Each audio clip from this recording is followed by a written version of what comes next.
we had this tasting that was in a supermarket in Ohio, and there was this old lady who dropped by, and tasted an Auslese, and, Auslese is pretty sweet, and tasted the Auslese and said, "Oh my God, this is the most beautiful dry Riesling I ever had," And then my national sales manager, Brian Harlan, said, "Yes, milady, this is Ohio dry." So we call now sweet wines always Ohio dry. Ohio dry, yeah. That's Ohio dry.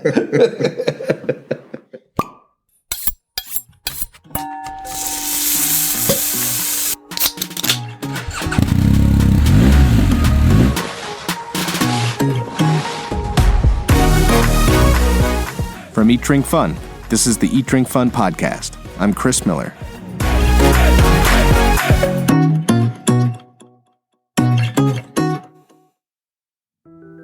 When someone says they have a Riesling they want you to try, what's your gut response? Do you assume that it's cloyingly sweet? Well, for several decades, this would have been an appropriate response. But thanks to Erni Loosen, assumptions have changed. I consider Erni Loosen the godfather of Riesling because since taking over his family's vineyards in the late 1980s, he's led this movement to re-acknowledge Riesling as one of the finest grape varieties in the world. Thanks to him, beautiful, complex, age-worthy Rieslings of all dryness and sweetness levels are ascendant. I recorded my conversation with Erni Loosen in the summer of 2020. It was an interesting time when corona infections were abating in Germany and restaurants were reopening. Erni is a font of encyclopedic knowledge about German wines, and I learned an incredible amount from this interview. We discussed Germany's traditional wine classification systems, the 1971 wine law, and its impact on quality and the reputation of German wines. He provides a great overview of Roman history and the technology that these Germanic tribes actually contributed to winemaking and transportation. We nerd out a bit and dig pretty deeply into the unique climate of the Mosel River Valley, its Devonian slate soils, and he actually debunks some of the myths that I've picked up during my studies. We also touch on more contemporary stories, like Dr. Loosen's partnership with Chateau Saint-Michel in Washington State, the impact of recent U.S. tariffs on German wines, and of course, the impact of COVID-19. We cover a lot of ground in this 80 minutes, and I really hope you enjoy this episode.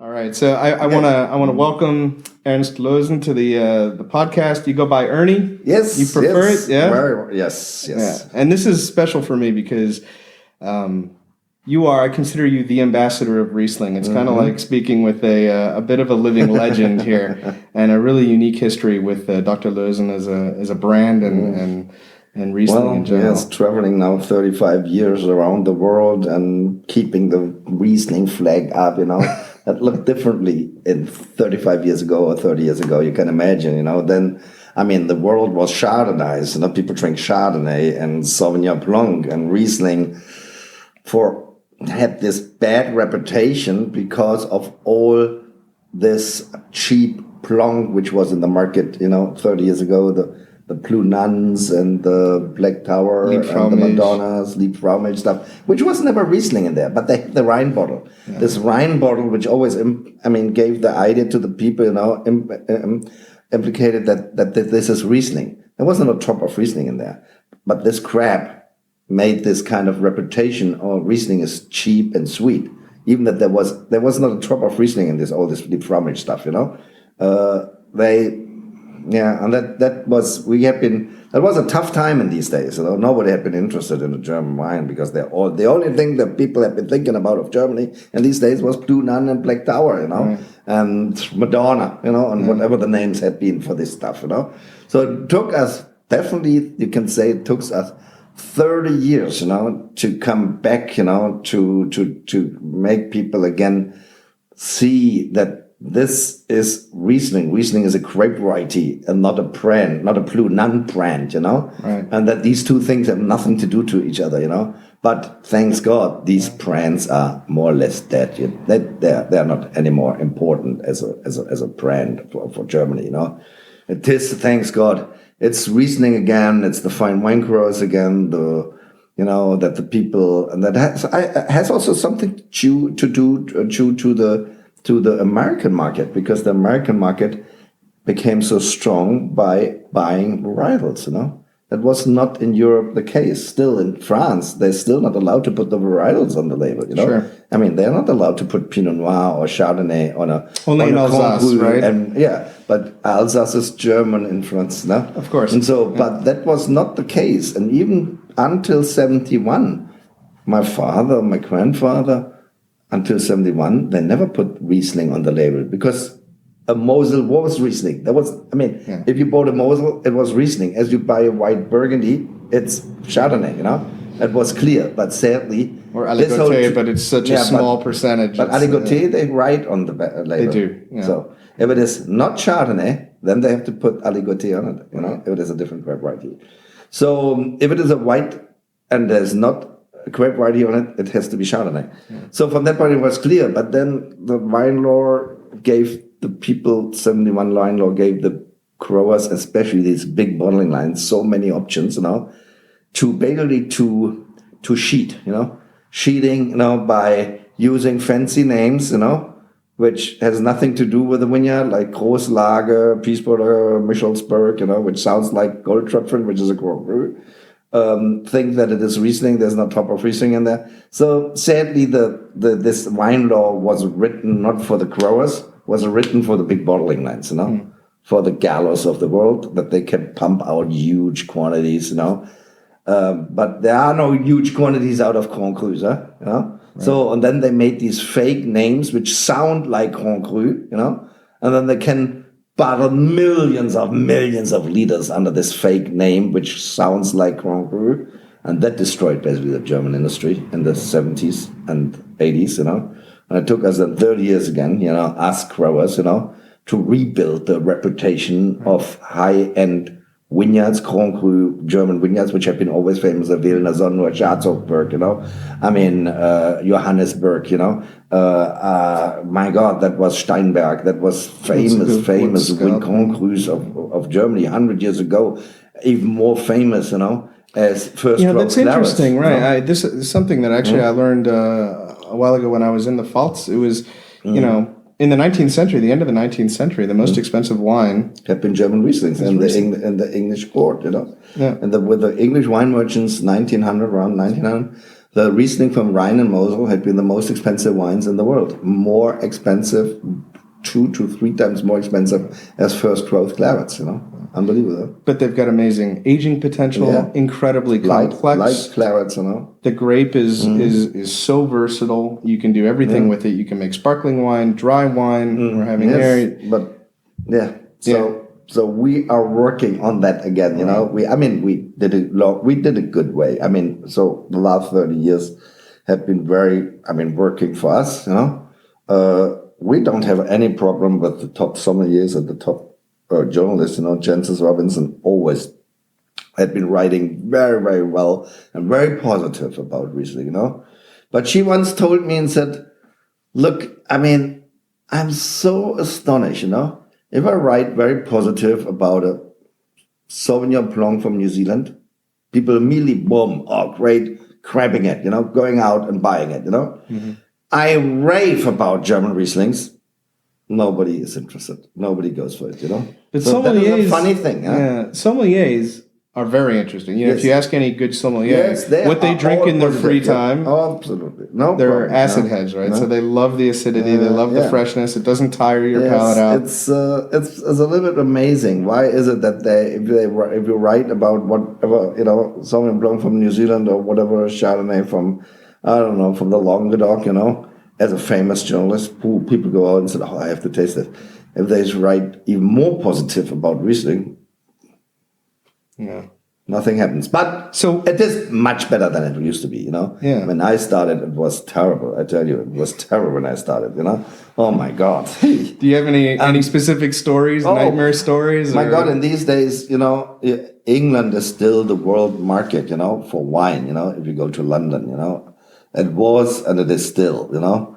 You can find everything in London, you know, and the journalists, there are a lot of journalists, you know. Wine has a certain reputation in this country, and so I remember late 80s, you know, So I had an importer. I found an importer. We have been going.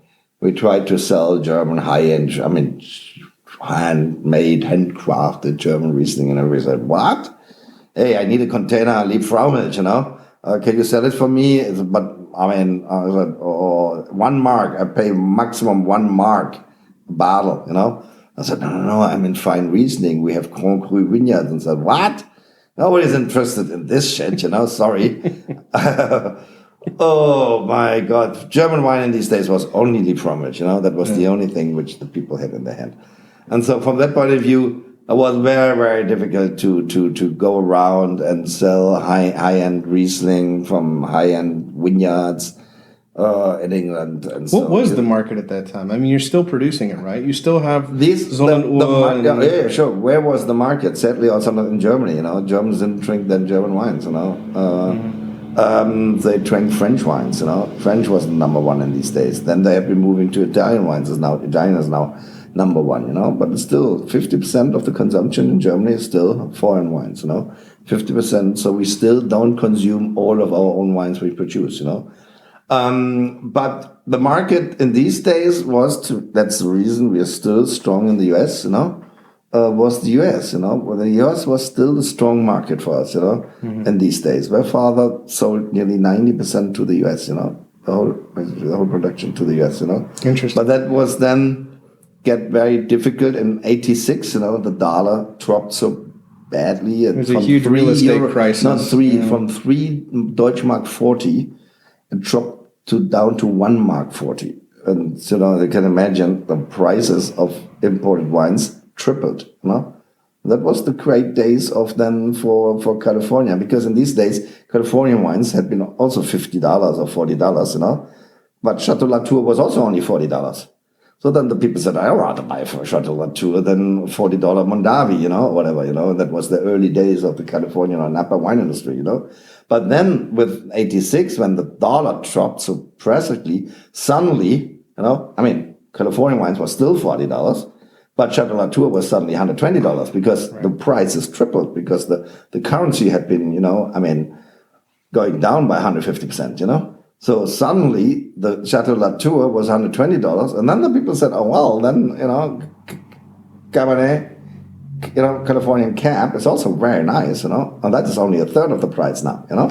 Yeah. And used to be the same like Latour and Margaux and whatever, you know, before when the dollar was so strong still, you know. Yeah. And so from that point of view, that was a killer for us too, you know. Took us possibly 10, 12 years, 15 years, you know. I mean, from 86, 90, 2000, the market was strong again, you know, for us, you know. Well, the economy came back too. You had the economy came back. 80s, and so it is, but it took us pretty long to get this back, because the dollar never get as strong again as it used to be 83, 84, you know, 82.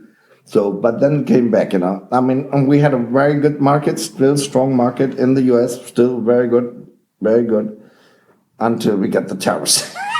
Yeah. When was it? April last year, I think. Yeah. Like April. So we now have a 25% tariff with the looming threat of going to 100%, which is, as we were talking before we started here. Until you hear, cross fingers, hopefully not. That definitely would kill. I mean, that kills the import. I mean, because now, even because we all know 25% import tax doesn't mean 25% price increase, because of the 3-tier system, everyone's taking a cut. It's compounding. It's 50% price increase, you know.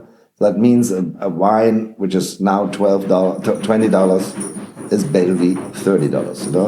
And 50, you know, I think people do 10% price increase. You can stomach it. You can stomach it. But when your champagne goes from $50 to $100 a bottle. Yeah, and that is barely even more if they go 100% tariff, you know. Then it is not going from 50 to 100. It's going from 50 to 150, you know. Because it triples, basically, you know. Yeah.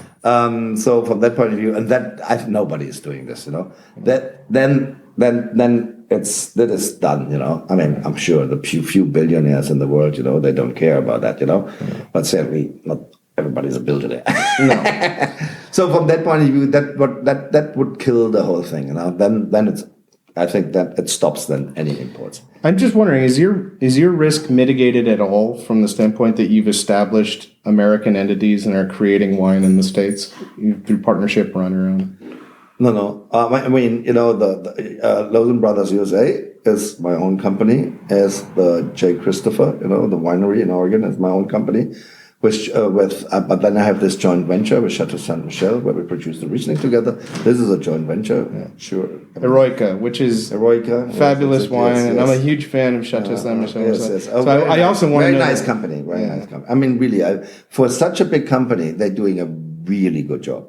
I mean, they really still focus. I mean, let's see how long the Altria, these big companies, still allow it, But so far, they gave them a lot of freedom. I mean, the head winemaker, Bob Chateau, always said, Ernst, I have been working for other big companies, but I'm so astonished, how much they let us do whatever we want.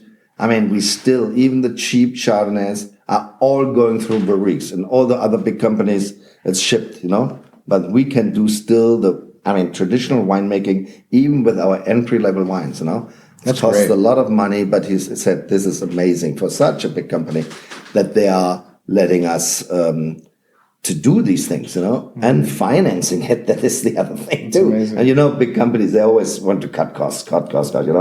We need bigger margins. And so and they have been very. And he said we are very blessed with this company that these people let us do our job as best as we can do.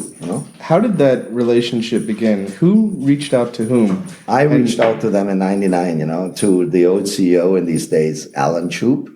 And so he was pretty open, because he also started the thing 2 years earlier, 1996, with Antinori. They have this, this Col Solare is the joint venture they have with Antinori. That was very, very successful. And a friend of mine from Oregon, lawyer, who had been had some things working together with these guys, said, look, why you not ever, they do this very successful project and joint venture with Antinori, why you not approach them, because they are the largest Riesling producer, single Riesling producer in the world, Chateau Saint Michel. Right.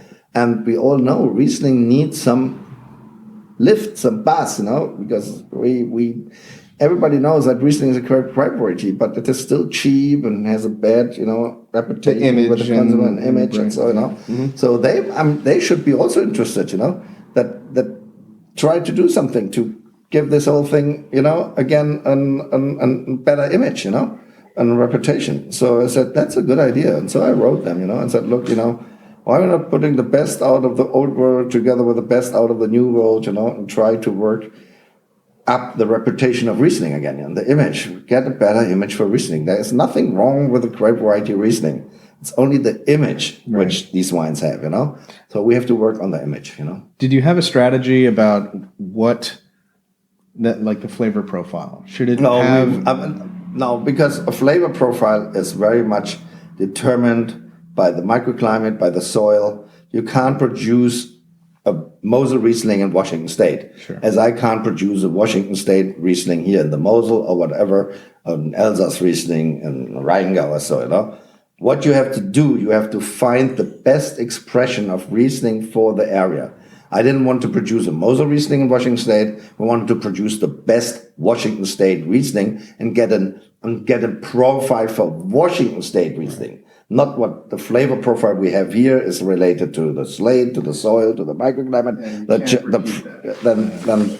The profile we have in Washington is related to the microclimate there, to the soil there, and etc. Sure, Riesling has a certain profile, stone fruit and so, but it might be here with certain soils more green apple with soils, and Washington we have then rather the yellow peach or so, whatever, it's all stone fruit. But from that point of view, it is the goal was to make the best what you can do in Washington with Riesling, and find out where you have to. In the old days, they grow everywhere, wine, They didn't care what fits where. It was one of those advantages in the States, right? 20 years later, we know that you shouldn't grow Riesling in Cold Creek, which they thought in the old days, they thought Cold Creek is the best vineyard for Riesling. Bullshit, that is it's too warm, right? Because I remember reading it. Far too hot, So we found much better ancient lakes. Ancient lakes looks much better for Riesling. So higher elevation, more north, higher elevation, much cooler, longer hang time, and so, That we found is a much better area. But it took us, it takes some time to find out where is the best stuff. Yakima is also a good area. And so that is definitely, we know so much more now after 20 years when we started, Yeah. The Horse Heaven Hills, is that the one that you mentioned before? No. Yakima, we have been going Yakima and now Ancient Lakes, Ancient Lakes. Horse Heaven, this is where we do because it's close to the Columbia River, there we do the botrytis wines, because we need the moisture, like here, the river, the moisture of the river to get the botrytis, Where you don't have moisture, you can't have botrytis. So that is our vineyard where we do all your TBAs, and single late harvest or whatever, Beautiful. So this valley, obviously, they've been growing grapes here for 2,000 years, right? Yes, it was the Romans who brought the wine growing. The Romans brought to each place which they conquered, they brought wine growing because wine was a very important product for the Roman legionnaires, because the Roman government, paid the legionnaires in wine and wheat and oil, not monetary. Why? They gave them much more wheat and oil and wine they could consume, for themselves. But that is the best way to colonize an area, because it's a colonization.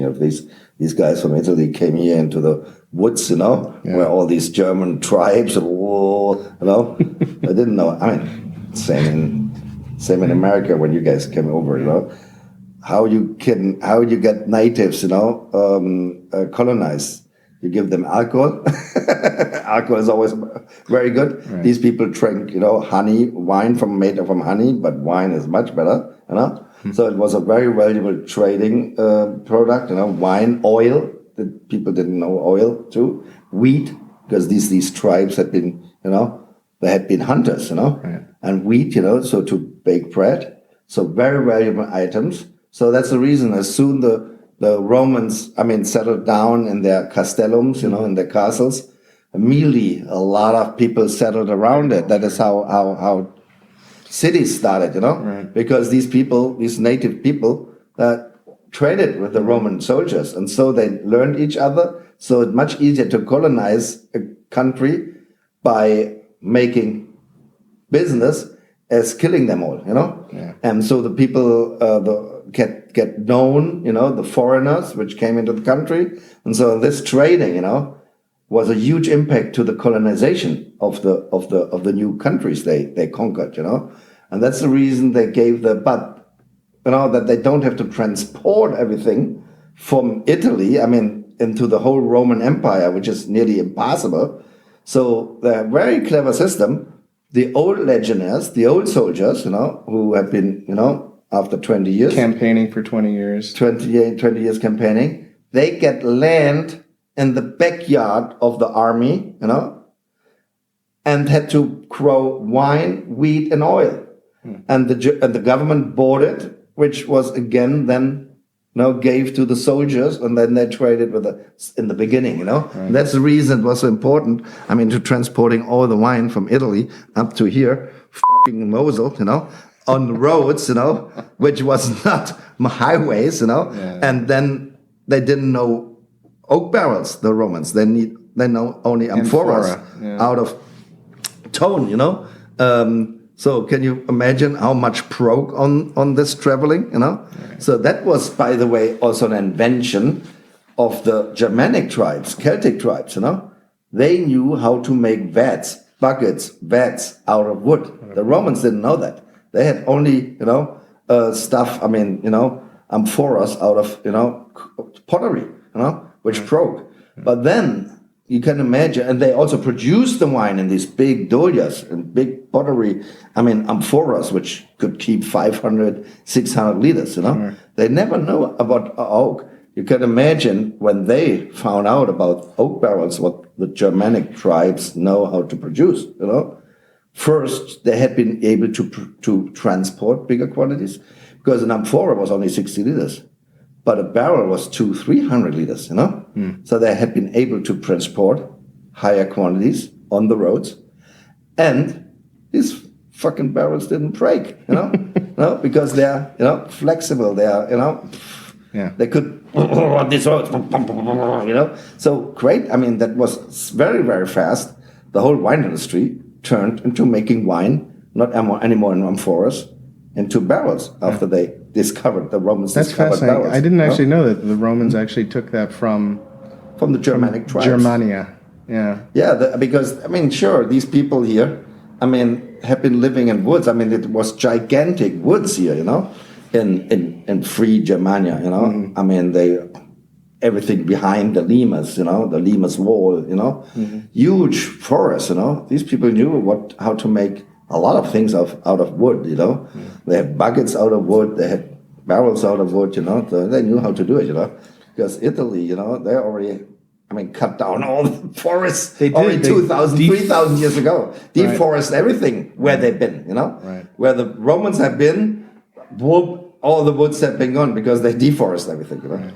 So from that point of view, here the people knew it, and that was pretty fast. They adapted this kind of technology, which because it was fantastic for. And then you see the old Roman wine ship from here from Neumagen, the village here, which they founded. It was a graveyard, Roman wine ship about 300, 350 after Christ, Wow. And there you see already on the Roman wine ship, that they transported only barrels already, only barrels, Fascinating.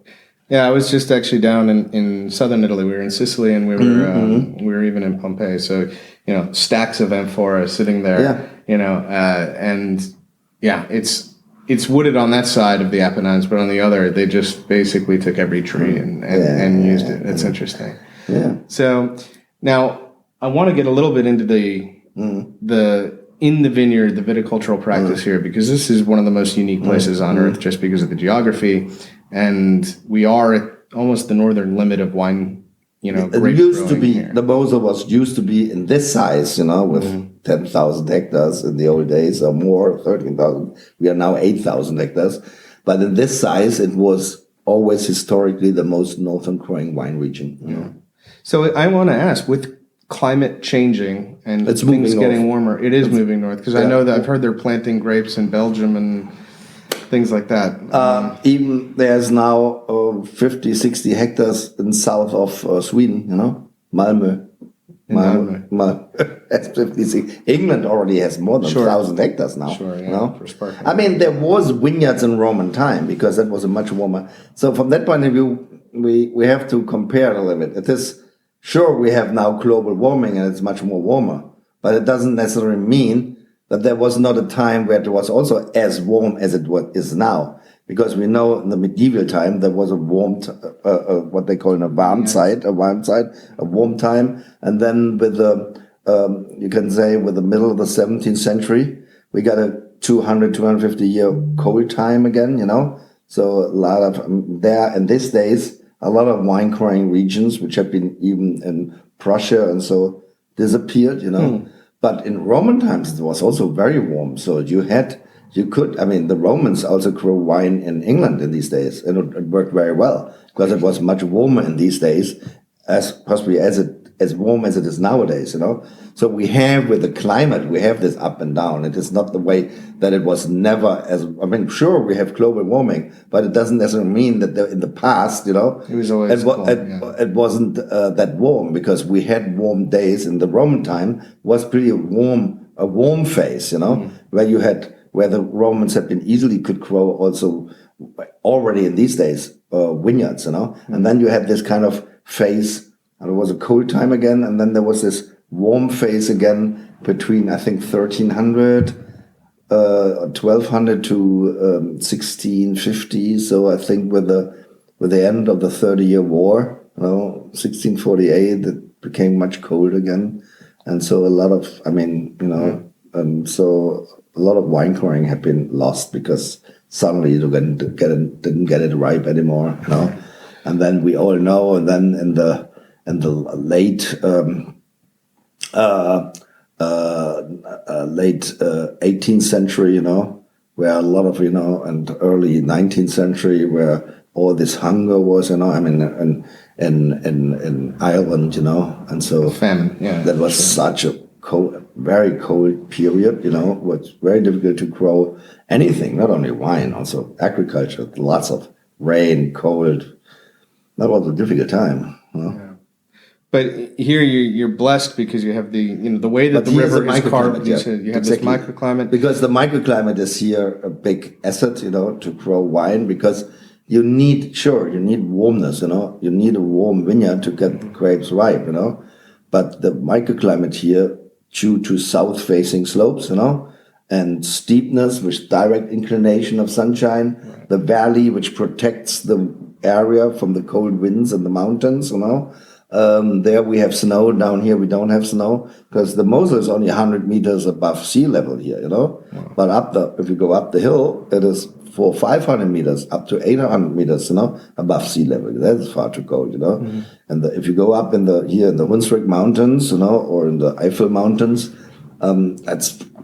you barely get the potatoes right there, So it's very poor land, But down here, but the good thing is, there's poor land here too. But vineyards, grapes, vines need poor soil. Right. They do best in poor soil. But if you want to grow wheat, these things, that doesn't work there. You don't have any yield. But for wine, these stony slopes, where you can't do anything else, you can grow wine. And you have this blue slate and red slate. Well, it's all the same slate. It's all from Devonian time, 400 million years old. The different colors of the slate comes from oxidation, You have red slate, which is completely oxidized blue slate. You have brown slate, but it is all different degrees of oxidation. But it's the same slate, all from the same time. From Devonian time, 400 million years old.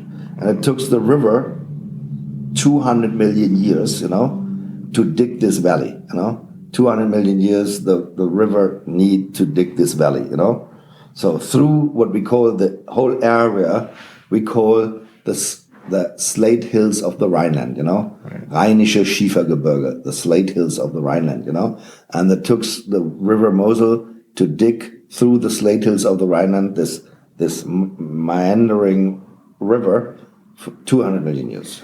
And it's so fortunate, and the way that this river is too. It's so still and so flat, and it as long as it's not flooded. I tell you, come here in winter and you have a flood here, then the river is not still, and it is pretty fast and pretty violent, Wow. So now it looks so silent and so serene, calm. And everything is so calm and so, Don't come in winter, We have floodings, then it looks different, And we have a lot of floodings, yeah.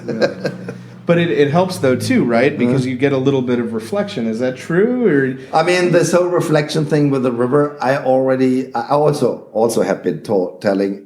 Since 30 years, I have been telling the people, the reflection of the sunshine from the river into the vineyard, And then once a geologist said, "Look, this is great. It's a great story. It sounds romantic, but sorry, that has no impact to the ripeness of the grapes at all." They said, no, it is the steep slopes, south facing. Sure, it's more closer to the river, but that has nothing to do with that has with the reflection of the warmness reservoir of the river, because the river, as lakes are always moderating the climate, because as more closer you come to the water, as say a little bit more milder, and that you can see it. If you're up, the elevation from the river 100 meter to the top, of the mountains is about 400 meters the top. So we have 300 meters of elevation, and so the best way you see it is. In winter, you want to do ice wine, you need minimum -8. If you reach up there, so that's the reason everybody tries to make their ice wine up the hill. Okay. Because if you have -8 there, you have only -5 down here just on the river, because the river has always a moderation in climate, Right. So it's a little bit, moderating the climate and a little bit warmer. So it means that sure, the vineyards which are more close to the river are warmer than the one as more far away from the river. But that it is the warmness which reflects not to the vineyard, which reflects to the environment around it, and makes the lower elevated vineyards slightly warmer but the light which is reflected has no. Yeah, sure. Possibly they mean the reflection of the warmness of the river, not the reflection, the climate which the river creates, Right. buying water, Mm-hmm. But then, you have the advantage too, I guess, with these rocks, the slate. Yeah, it the does slate retain itself, heat. the slate, yes, it definitely, retains the heat and has a big natural source of potassium. As we all know, potassium is the most, important fertilizer in agriculture. It doesn't matter if it is wine or wheat or whatever, Potassium is one of the most important, fertilizers usually in agriculture if you use them. But we have with the slate, we have a huge natural source of potassium. You don't need to fertilize these vineyards, because you have you have this stuff, and that is, sure, it's a very, very slow source, because the slate, the stones weathers down very, very slowly, but it always delivers a little bit of potassium to the vineyard, which is a natural source of fertilizer, I was noticing too, just the training system. So they're individually staked. Yes, but this is going back to Roman times, Right. Since Roman times, there's old grave stones, Here in the museum in Bernkastel, you see it just in the entrance hall. You see this a copy of an old Roman gravestone where they already have this training system. It's on there, Really? So the Romans in the steep slope, because the Romans only grow wine in areas where they couldn't grow anything else, Because that is, because wheat was much more important as wine. as alcohol, wheat, you have to feed yourself. Yeah. And so they always grow into steep slopes. They grow, Côte Rôtie, Hermitage, these steep slopes have been all started by the Romans, because you couldn't grow anything else there.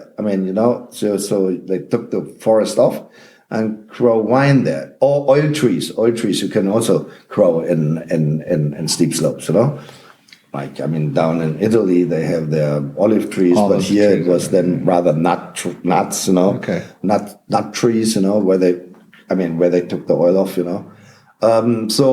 So that is what they grow, in the steep slopes, and therefore in the steep slopes, the most easiest way to grow or to manage a vineyard, is single stakes, because then you can work this way up the hill, much more less exhausting as buying up and down, up and down, up and down, Right. Does it also help with airflow? And do you have much risk you mean frost or whatever? No. Well, either frost or even dampness and drying out the vines No, these steep slopes are extremely well drained, That is one of the other reason why we don't have terraces. Usually all over the world, if you have steep slopes, you have terraces to protect the steep slope from erosion, Right. But here you don't barely see any terraces. They're steep, no terraces. Because the soil is so drained, Because why? We have, you see here you have a picture, You have the top soil, is only stones, You have only stones on the top, You're like this, you see? You have only stones on the top. Yeah. 70% of the top soil, which is only 1 meter, 30 feet, 2 feet, 3 feet, 3 feet, 1 meter. You see here? 1 feet, 3 feet top soil, not even 3 feet, 2 feet top soil. Right. But this top soil is 60% stones. So it is an extremely drained soil. Water is just going straight through. So you don't have erosion. If it would be very heavy stone or clay, then it would be washed out, But the stones, they don't get washed away. Is it true? Do you have to actually transport some of these pieces of slate back up the hill? Do they come down, or? Well, you have always a little bit, but that's not an issue. Yeah, we don't see it barely at all. Okay. I just remember reading that. At one point, you always have sometimes a thunderstorm or whatever where 100 liters in 5 minutes coming down, then everything is coming down, then even walls, even terraces are coming down, Wow. But we're talking about normal weather situation, then you don't have these problems. Sure, you have every 5-6 years you have a disastrous, storm or whatever where some vineyards coming down, but this is a catastrophe which happens since hundreds, thousands of years, I remember also reading that you have some pretty old vines and ungrafted vines. Yes, that is the other reason why we don't have phylloxera. Phylloxera can't live in the soil. Can't. We all know as more drained soil is, as less phylloxera can live in there. Sand soil, for example.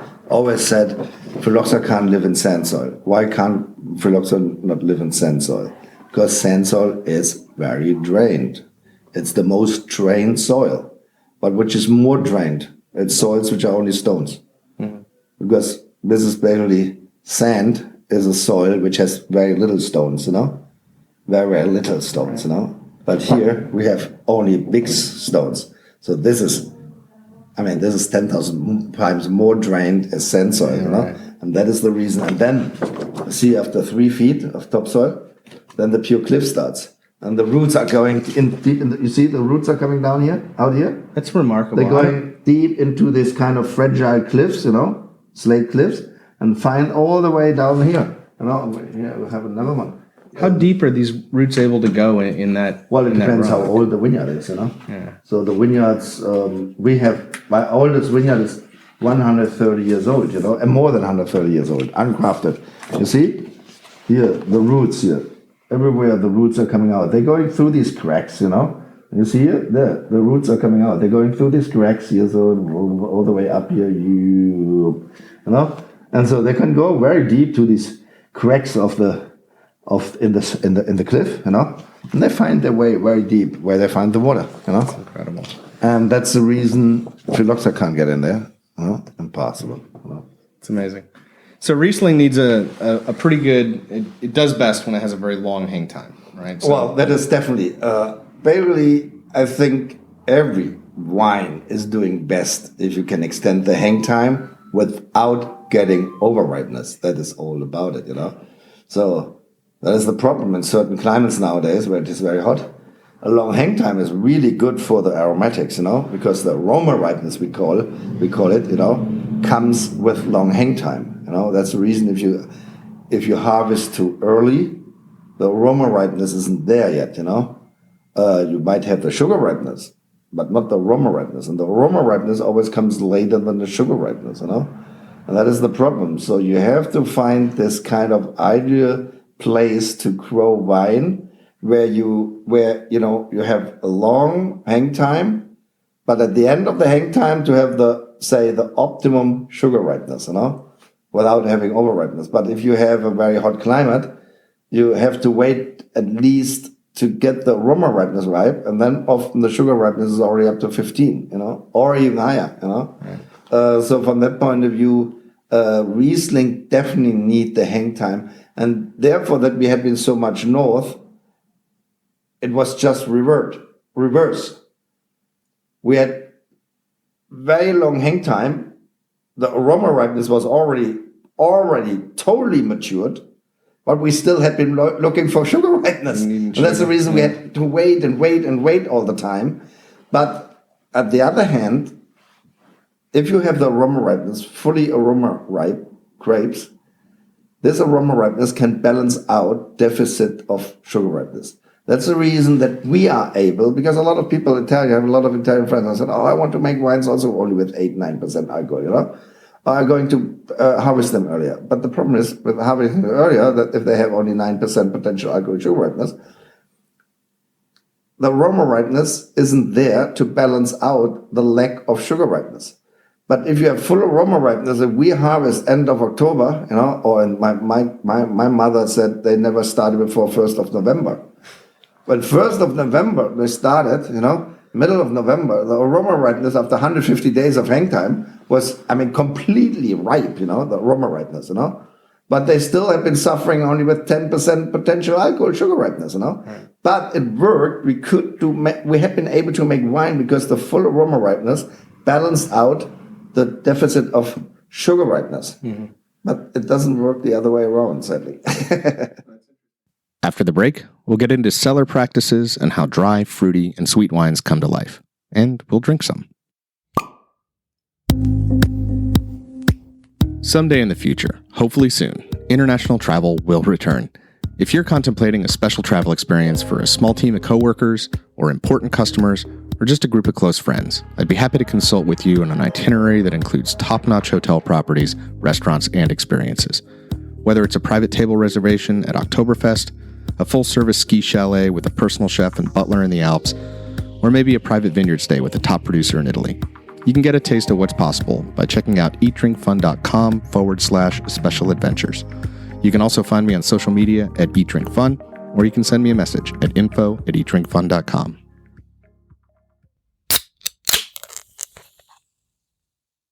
Now, moving into the cellar and in winemaking, in making a sweeter wine, generally, theory-wise, you can arrest fermentation by chilling. Yes, but that was the traditional way with our, say, traditional fruity style Kabinett, Spätlese, Auslese.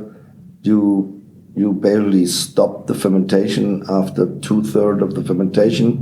You stop the fermentation, then you have a little bit of the natural sweetness of the juice, of the grape juice left to balance out usually the high acidity. Right. Because, if you start picking, the grapes are still, as I said, sugar ripeness is not very high, aroma ripeness is there, but just enough to make it, to make a wine.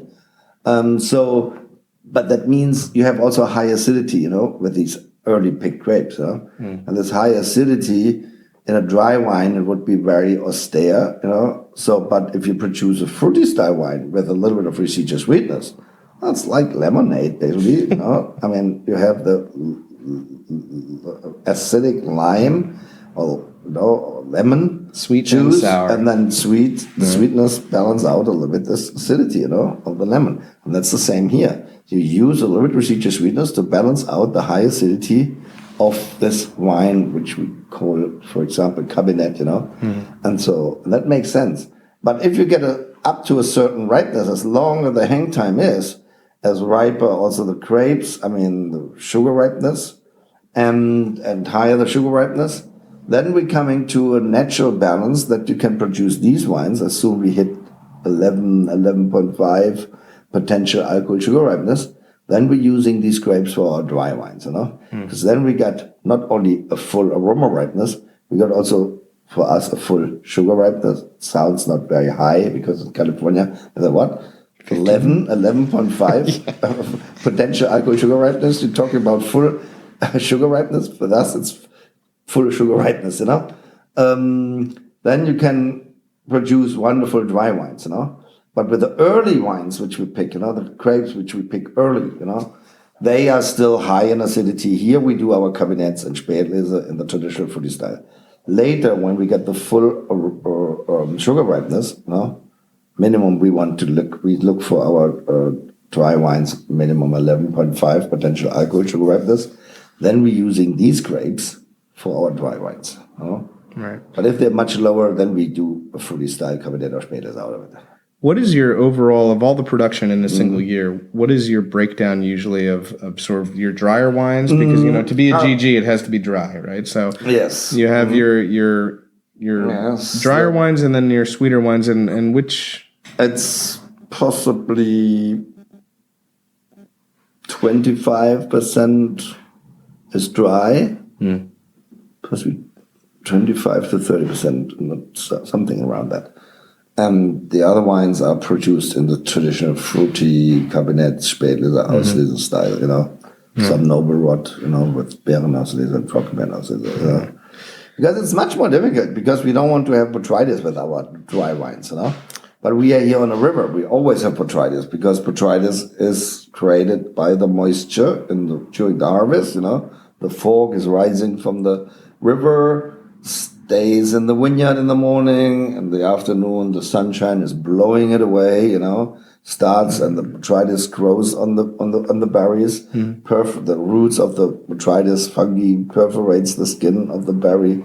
Then the sunny afternoons, they let the water evaporate, out of the berries, and the berries then start to try to raisins, have a high sugar concentration. That's good for noble sweet wines, We call it also, therefore, botrytis, we call it a noble rot, It's a rot, but it's a good rot, a noble rot, And you get that consistently every year. Oh, yes, you don't because struggle we are on the for it. river. You're on the river. Yeah, we are on the river. Yeah. So that means we select them out. So we are not able to produce the whole production as dry wine, because therefore that we use only 100% healthy grapes, as you see here. We have these different buckets, every picker has these 3 buckets, a black bucket, a red bucket, and a little white bucket. So all the healthy grapes, and that is how it looks like, in the vineyard. That was the first day of picking in 2006. 50% of the grapes are already botryticized. So that means we take the healthy grapes out. It's going into the black bucket. We take the medium botryticized grapes out. We cut it out here. For the Auslese. It's going into the red bucket. This is the Auslese selection. The fully botryticized noble rotten grapes are going into these black buckets, these little white buckets, and these little white buckets is then the BA or TBA, the Trockenbeerenauslese or Beerenauslese, So you see, the whole quality is based on selection, and you see, if you pick the grapes very early, like here, in the first of the in the very beginning, they are still very green, very healthy, sure, in the very beginning, possibly not 100%, not 100% sugar ripe yet, So we start picking Kabinett with 9 potential alcohol sugar ripeness, It's very low, But that is not 100% ripe yet, but you get more the green stone fruit aromas, like green apple. And that is the Kabinett then, And so, but if you have a little bit longer hang time, so 2 weeks longer hang time, you see the green in the beginning, they're very green. They get more ripe, sugar ripe, and more aroma ripe. They get more yellowish, Pink, yeah. And they get, not pink, yellow, Is it That's yellow? yeah, yellowish, Okay. And this yellow, that means you see the grapes are sweeter, they're more aromatic because you have higher aroma ripeness, more sugar ripeness.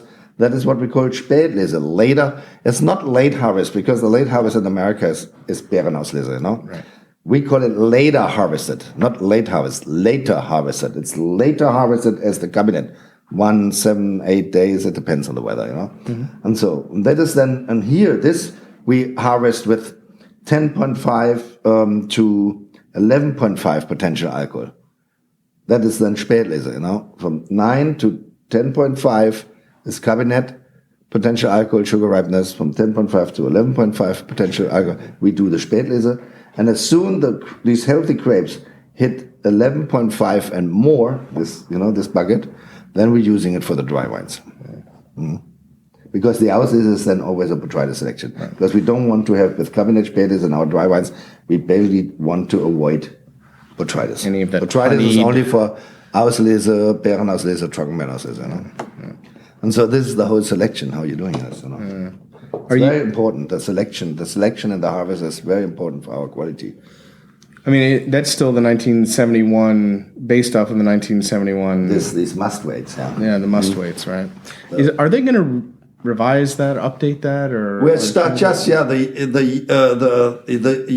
EU is just working on a new European wine law, which is more going back to the origin of the vineyard as on pure must waits, as what we call the Romanische Modell, like the French have, because their quality is more based on the vineyard, Right.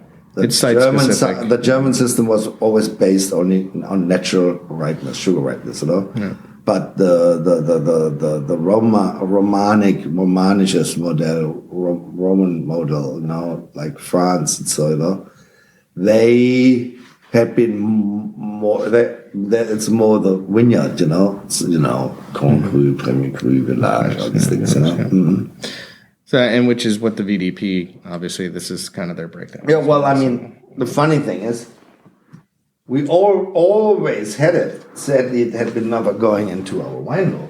But our classification from 1868, which is the same like Burgundy, is 50 years older than the Burgundy classification. Mm-hmm. Our classification is much older than the Burgundy classification, 50 years older. So we already had a classification, but sadly started by Napoleon, and then the Prussian finished it in 1868. Rheingau 1867. It's one of the most oldest vineyard classification in the world. We always had it, but sadly, the German law never integrates our historic maps of classification into the German wine law. So from that point of view, so our vineyard classification is very accurate. It's also a 3-tier system. You see, dark brown spots are what the French call the Grand Cru. Yeah. And here on this map, they call it erste Lage, zweite Lage, dritte Lage. First side, second side, third side. Which makes it very simple. Everybody knows number one is number one. Erste side, erste Lage, And so for the French, they're a little bit more clever because they're selling the Premier Cru, the second wine they sell as first, It's very clever, because nobody wants to be second. So it's growing. A lot of people don't understand it. I was in Peru with my importer, and he always had been talking about, the best is Premier Cru. He said, no, but best is Grand Cru. Premier Cru is second. Why is it then Premier Cru? Why is it first? I said because the French are very clever. They're selling the second first, which is good. It's delicious wine. It's fantastic. No, and it's also a clever marketing idea. It's great marketing. Great marketing idea. Yeah, right. So what are we drinking here? This is... I brought you our estate Riesling. Our estate Riesling red slate, because we have these different soil. We have blue slate, we have red slate, we have the red volcanic soil. These are 3 soil types which we have in our vineyard. And when I took over the winery in 1988 from my father, I decided to work on this old 1868 classification map, and decided because of the confusing names, German names, and so it's too much to the people, to the consumer. I decided I put only a vineyard name on the Dr. Loosen label if the vineyard is Grand Cru rated. So I had this Grand Cru here in Bernkastel, Alai, in Johannesbrunchen, Karemreich, Dorpobst, Villa Sonnenruhr, Witzgarten, Erna Tröpfchen, Erna Prelat, Kinheimer Rosenberg, listen to first life. We have 10 Grand Crus, So only these 10 Grand Cru names are making it on a Dr. Loosen label. If the vineyard is Premier Cru rated and Village rated, I don't use the vineyard name. I blend it together by soil type. Everything which is from red slate is blended together. It's Premier Cru and Village. And I call it only Dr. Loosen Riesling, but call it after the soil type, Rotschiefer or red slate. The ones which are coming from the blue slate, it's all the medium brown and pale brown spots from Bernkastel, Graf, Wählen, and Zeltingen. It's all blue slate. I blend together and call it then Dr. Loosen Riesling blue slate, So if you see only a vineyard name on the label, if it is Grand Cru rated, so it makes it very easy for the consumer. Because if they see a vineyard name on a Dr. Loosen label, it's always Grand Cru. Now we have a Grand Cru vineyard. It's called Kracher Himmelreich. Krach is the village. Himmelreich is the name of the vineyard. Means Kingdom of Heaven. The Kingdom of Heaven vineyard of the village of Krach.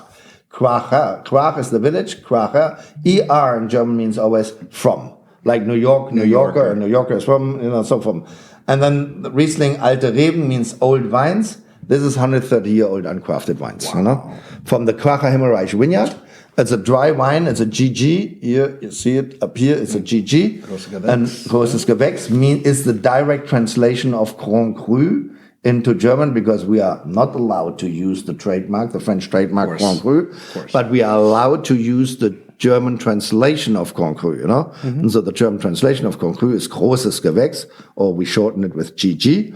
It's always a dry wine. We produce these wines in a very traditional style. My grandfather, from my father's side, this is an amalgamation of two estates. The estate where we are sitting now, it's my mom's estate. She comes from a very famous family, the J.J. Prum family. No, my mom's family comes from the Prum family. My father is from Erzurk. Both have been single kids. My mom and father, they both inherited a wine estate. My mom's family, the Prum, still until today, produce only fruity style wines, wines with Kabinett, Spätlese, Auslese with some rich sweetness. But the family of my father, my grandfather produced only dry wines. Never fruity style wine. My grandfather said, sweetness doesn't belong to wine. A wine has to be dry, And so different attitude, opinion about winemaking. So he made only dry wines, and he had a very special winemaking, He kept the wine, in these days, everything was fermented in the traditional oak barrels, what they call Fuder barrels here. Yeah. We still have a huge barrel cellar, Wow. So 1,000, 2,000, 3,000 liter barrels, And so he fermented everything on indigenous yeast in these Fuder barrels, as we call them, But he had a very own idea about making dry wines. He never wrecked the wines. He left the wine then 2 years in the barrel on the full yeast, on the grower's yeast, No wrecking, not on the fine yeast, on the full yeast. For minimum 2 years, up to 8 years. On the full yeast, that was his dry wines. And I rediscovered this winemaking again. We think it's sensational, And so all our dry wines are made in this old style of my grandfather, all indigenous yeast in these old barrels. Minimum 1 to 8 years in the barrel on the full yeast. Wow. And this is now Kracher Himmelreich, 130-year-old uncrafted wines, original rootstocks, Grand Cru, Kracher Himmelreich, and you see it's much more complex as the estate Riesling. The estate Riesling here is Village, Village and Premier Cru vineyard. This is Grand Cru vineyard, really, powerful and not powerful by alcohol. It's only 12.5. The estate Rieslings are 12, and the Grand Crus are 12.5. So still, by international standard, very moderate in alcohol. There's still really beautiful fruit, fresh fruit in here, but definitely not as fruit forward as the first one. You get a little bit more roundness with this, and it must be. It's more complex, much more complex. Yeah, it's quite a difference, Here you see the difference between Village and Grand Cru, Just in length alone, because this is evolving. Yes, even as I tasted and I. Yes. And so that makes also, my grandfather was really a very good winemaker if it came to dry wines. Even 100 years ago, he made really fantastic dry wines, What are some of the oldest bottles that you have? Because I know recently... the oldest dry wine from my grandfather was 1947, I had, But the oldest fruity style wine, that's from the family of my mom, Feine Auslese, Feinste Auslese. I had, the oldest was 1920, 21, 38, 47, 49, Wow. But that was all the fruity style Auslese, But the oldest dry wine I had from our family was the 47 Erzurker Würzgarten dry, made by my grandfather 2-3 years in the barrel on the full yeast, fantastic. How was that? Yeah. Very good. Still very, very good. It was 2008, this wine. So 10-12 years ago. It was 51 years old then, Wow. Are you ever recovering older bottles, finding older bottle? Oh no, we have a huge cellar of old bottles. Yeah.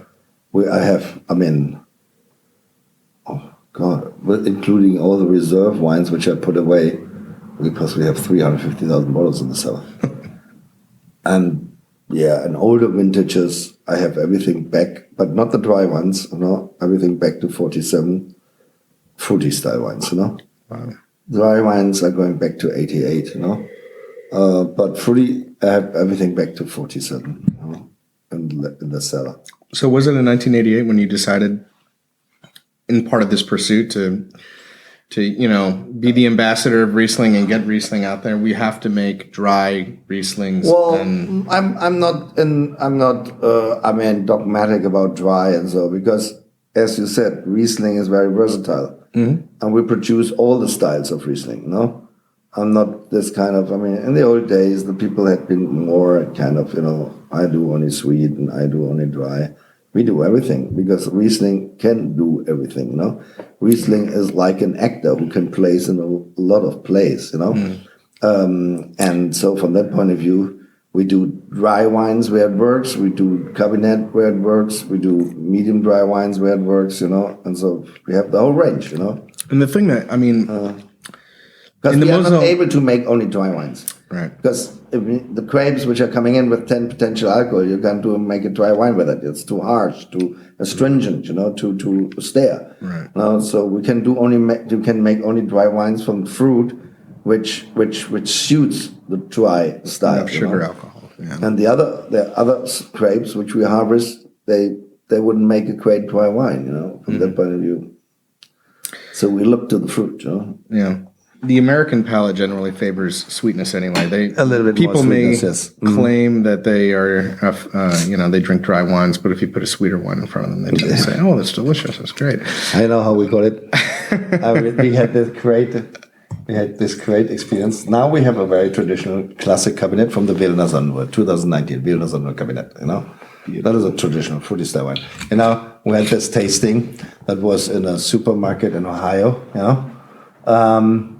And there was this old lady who dropped by, you know, and tasted an Auslese, you know.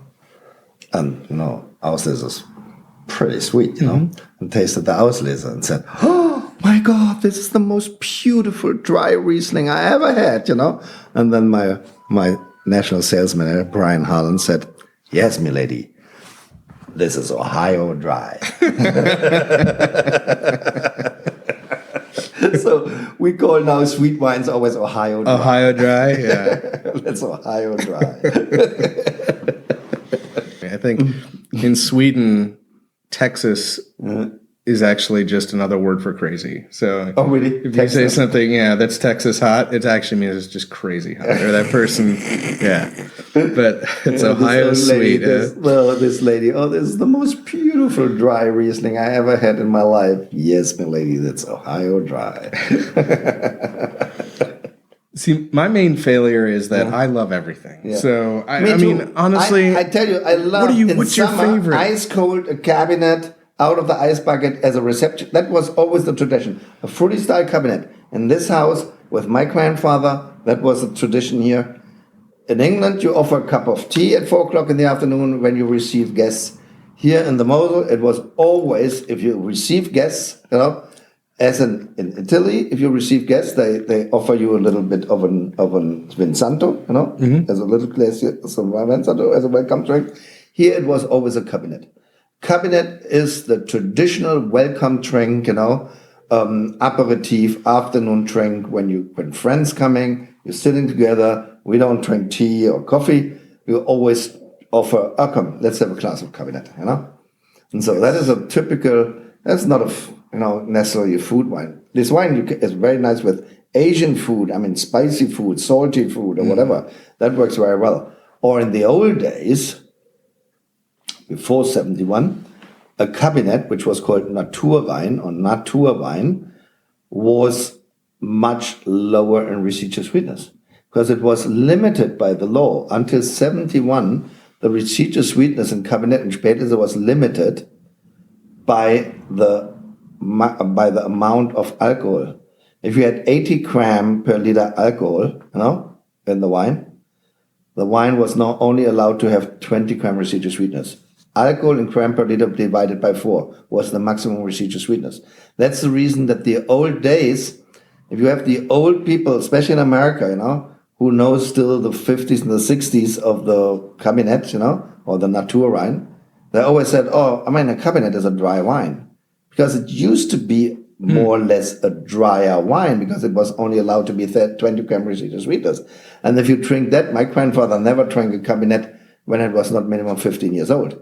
And then if you had, say, when he drank 1986, 68, a Kabinett that was a 1950 or 1952 or 55, you know, that was 15 years old, you know, and then it was not very sweet anyway.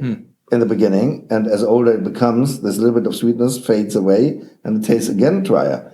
They drank also Kabinett with food, with a traditional kind of local food, but the wine was much drier, you know. So people don't know this anymore, you know.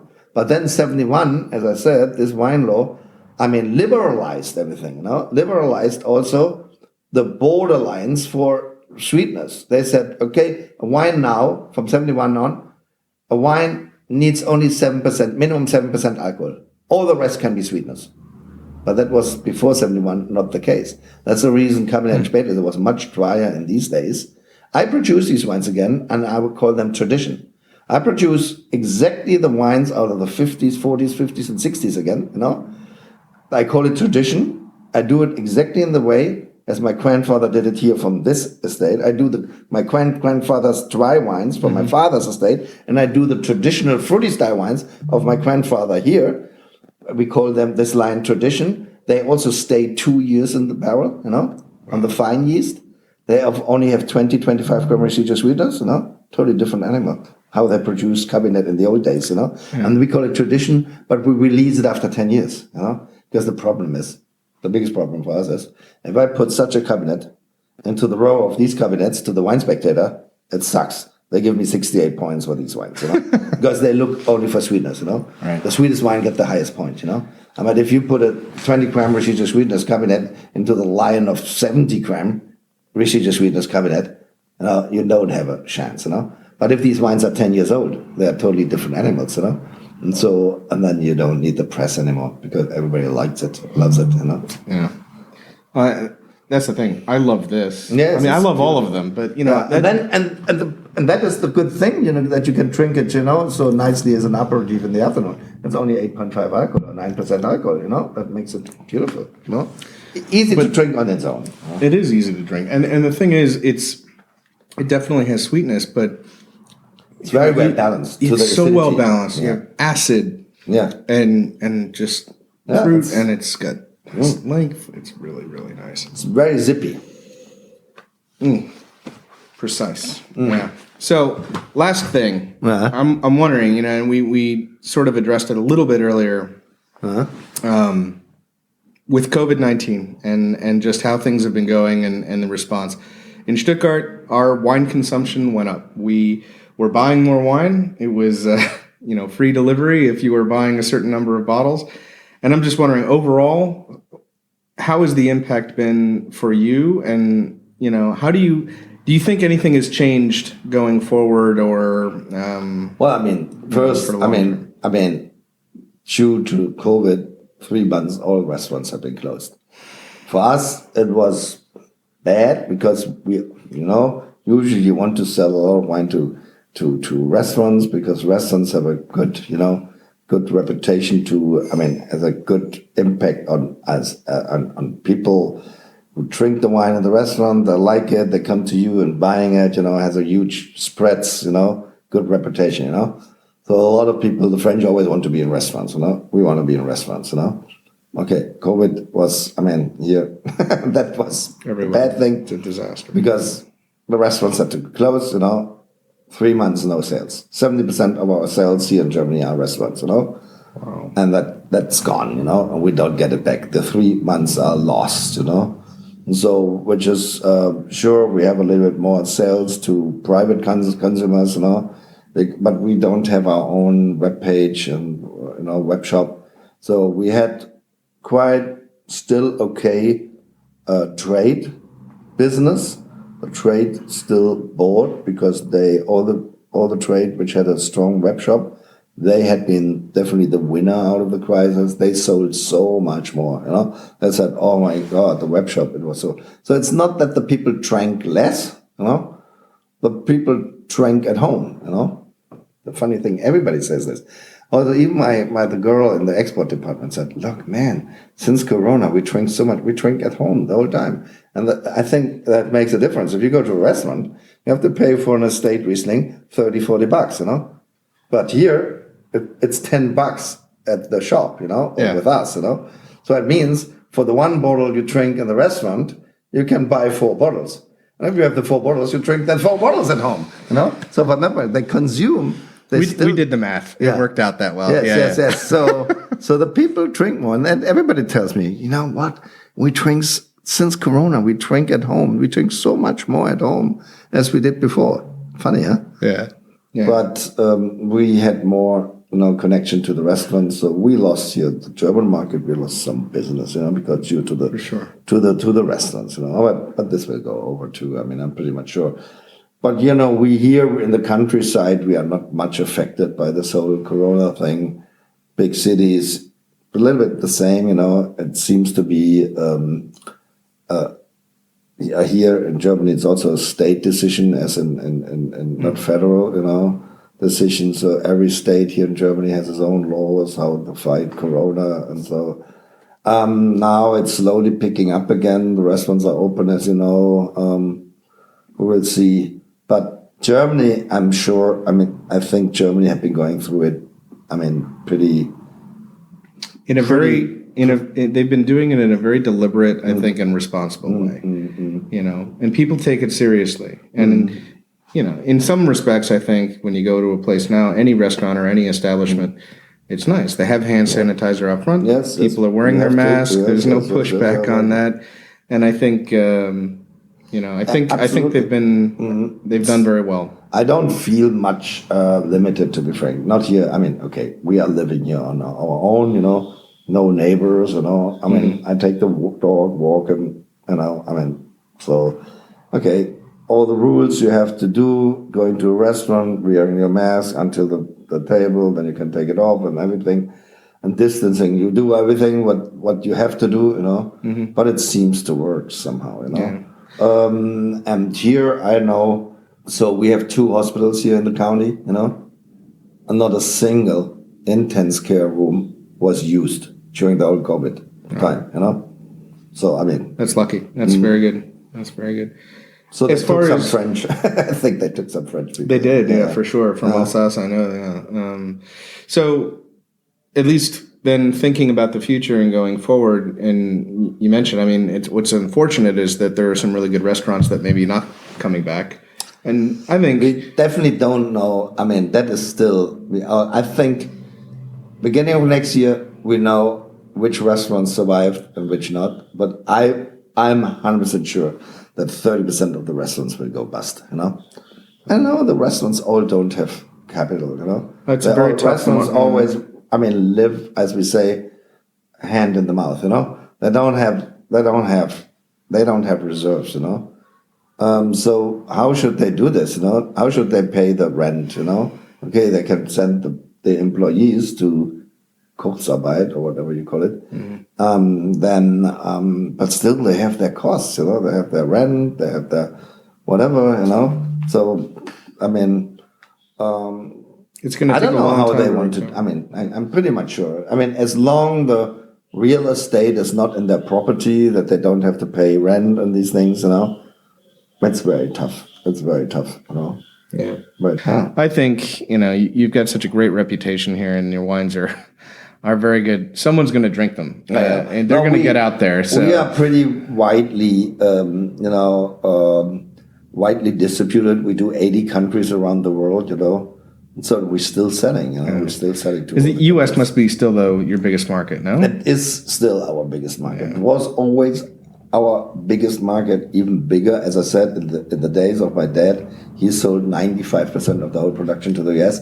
I have been going, for me, it was a little bit too risky. Too many eggs in one bag. Yeah. But it is still with us 50-60%. So it would still hurt very, very badly if this 100% or tariff would be introduced, because then even 50% is too much, But we all beg and hope and pray and whatever. Right now, that's pretty much all we can do. Yeah. How does Asia look, though? Asia is basically, to be frank, so if we look into the export market, all we lost here and there and so, but certain export markets have been exploding, like Scandinavia. We are so much up in Scandinavia and so much up in China, mainland China, because they are so much further advanced in mail order business. And the only companies, also here in Germany and everywhere, where they really gained from this thing was their mail order company. Because the people sitting at home, they shop online, And all these mail order companies, which shipping wine, and and China is extremely far advanced, if it comes to, mail order, JD and, what is it, Alibaba and whatever, Hey, I tell you, man, there are some gigantic mail order companies for wine there, It's the future. Yeah, that's the future. So, and that's one company, barely, little girl, 30 years old, who was running it, she saved our overall export market because she did such a big order. She put such a big order in, that it balanced out all the losses with other countries like South America or other Asian countries, because certain Asian countries like Malaysia, Indonesia, for them, it was a great argument now to ban alcohol completely. They always wanted to do it, but they always have been frightened because Bali, high-end tourist region, they would lose all the tourism if they wouldn't sell alcohol anymore. But then now they could use this Corona thing. So Indonesia with Corona, no alcohol anymore. It's not allowed to distribute it anymore. Malaysia and so certain. Dubai was also a big market for us. No alcohol anymore. Is that a temporary thing? Do you think, or do you think it's coming back? That's interesting. I hadn't heard that. Well, at least for now, it's that's banned, the normal. And so we lost certain markets. South America is also bad. They forbid any imports. South Africa banned every sales of wine. Wine sales. They just started to open it again. So from that point of view, certain markets are completely zero. But on the other markets, even England have been still going up, and Scandinavia and mainland China. The US is not too bad because the same thing. We lost distributors sell to restaurants and to trade. So definitely the restaurants couldn't sell wine, Well, we have so many messed up laws. The fact that they're relaxing a little bit some of the regulations, because we have rules for everything that include, and then you can't sell. Federal. Yeah, and you can't sell wine curbside from a restaurant, right? Whereas here in Germany, if you want to take the bottle with you, or you want to just pop into a restaurant and buy a beer, it's okay. We don't even have you don't need even a license to sell alcohol. Everybody's allowed to sell alcohol. Really? If you're a restaurant, you don't need an alcohol license? No. Really? And we don't have duty and tax on wine too. Only VAT, but VAT is on everything, Yeah. We don't have duty and tax on wine, and we don't have license, You can go to the local mayor, to the town hall, you need a Gewerbeschein, they call it, to make a business. You need, a license for the business, And that is $5, and then you can sell whatever you like. Possibly not nuclear weapons, but wine and alcohol, no problem. That's phenomenal. Anyway, I feel very, very fortunate for our situation, having been locked down in Stuttgart. Our local beer distributor was making out like a bandit. But it is. Well. The beverage industry is hit because of the close down of the restaurants. Of course. I've heard Bitburger Brewery also are down, They are doing Kurzarbeit and so, because, beer is consumed in pubs and restaurants and whatever. Sporting events, everything else, And all these wine festivals, we all know that Oktoberfest will not happen this year, For us in Stuttgart, it's the Cannstatter Vasen. Cannstatter. They will not do it, though. No, it's canceled. So that's big loss for the people who have these tents there. The tens of thousands of visitors that come to places. And they live, these tents live the whole year. They live from this one event, Because they don't do any other business as this one thing, That is a big thing, big loss. I want to say thank you very much. You've been very, very gracious with your time. I appreciate it. I learned an incredible amount, actually. So this has been a lot of fun. Thank you for the tasting as well. You're welcome. Fantastic. So I wish you best of luck and lots of future success. Yes. And thank you for making Riesling and I have what it is. I have in 1 hour I have a Zoom meeting with my people in the US, with my Loosen Brothers USA, our first half year. Year-to-date business report. Let's see what they will tell me. If they're already bankrupt or not. No, I doubt it. No, it doesn't look so.